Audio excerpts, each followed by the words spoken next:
Lord. Ito at sa lugar. Yes, Lord.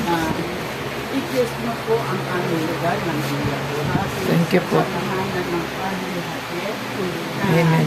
Hanggang ngayon po. Pati at papuri sa'yo, Panginoong Heso Kristo. Ay ibigay sa akin ang bahagi ko sa aming man. Sumagot sa ibigay sa akin bilang kupon o tagapagdati ng mana ninyo.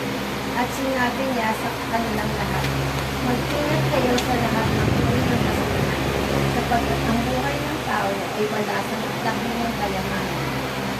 At pagkatapos ay sinalaysay ni Jesus ang kalingkalan nito. Ang tingin ng isang mayaman ay umani ng sagana.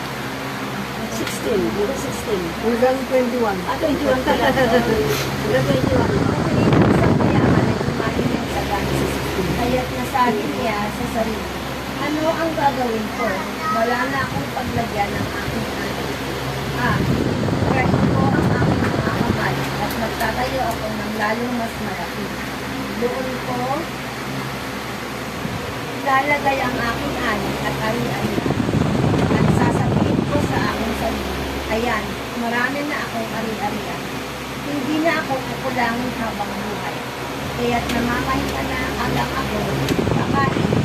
Kailangan din namin pakalinin yung mga buhay na salita ang aming espiritu upang sumigla ang aming pananalig at pananampalataya at lalo kami lumago sa pagkakilala sa iyo, sa karunungan ang langit, Panginoon. Kailangan din